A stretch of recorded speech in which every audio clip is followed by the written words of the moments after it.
அனைவருக்கும் வணக்கம். கதைகளோடு உங்களுடன் இணைந்திருப்பது உங்கள் விஜே. மந்திர கோடாரி. முன்னொரு காலத்தில் கிராமத்துக்கு ரொம்ப தூரத்தில் இருந்த காட்டில் ஒரு நேர்மையான மரம் வெட்டுபவர் ஒருவர் வாழ்ந்து வந்தார். அது ஒரு சின்ன வீட்டில் வாழ்ந்து தினமும் கடினமாக உழைத்து வந்தார். அப்படி இருந்தும் அவருக்கு சாப்பிட பணமே இல்லாமல் ஏழையாக இருந்தார். ஒரு நாள் ரொம்ப தூரத்தில் இருக்கிற ஒரு இடத்தில் மரம் வெட்ட போனார். முழு தூரத்தையும் நடந்தே கடந்து ஒரு நல்ல மரத்தை வெட்ட பார்த்து கொண்டிருந்தார். ஒரு சரியான மரத்தை பார்த்ததும் அதை வெட்ட ஆரம்பித்தார். கொஞ்ச நேரத்துக்கு அப்புறம் மரம் வெட்டி கொண்டிருக்கும் போது அவர் பிடித்து கொண்டிருந்த கோடரி கை தவறி பக்கத்தில் இருந்து ஆற்றில் விழுந்தது. மரம் வெட்டுவோர் இதை பார்த்ததும் அழத் தொடங்கினார். என்கிட்ட அந்த ஒரு கோடாரி மட்டுமே இருந்தது. இப்ப நான் அதையும் தொலைத்து விட்டேன். இப்ப நான் எப்படி பணம் சம்பாதிப்பது என்று புலம்பினார். அவர் அழுது கொண்டிருக்கும் போது பக்கத்தில் இருந்து ஒரு சத்தம் கேட்டது.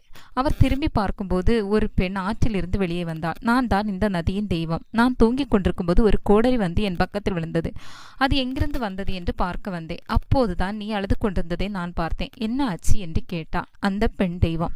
மரம் வெட்டுபவர் கண்ணை துடைத்துவிட்டு சொன்னார், தெய்வமே, தண்ணீரில் விழுந்த அந்த கோடாரி என்னுடையதுதான்.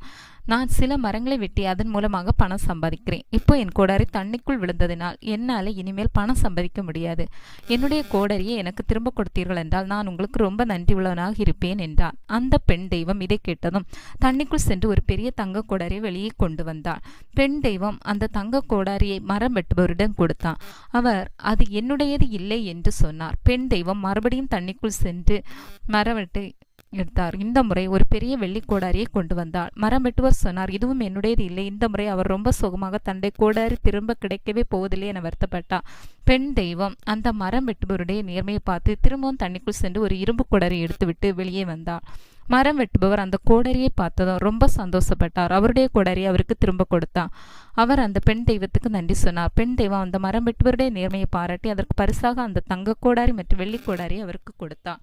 மரம் வெட்டுபவர் அந்த 3 கோடரியும் எடுத்துக்கொண்டு தன் வீட்டிற்கு சந்தோஷமா திரும்பினார்.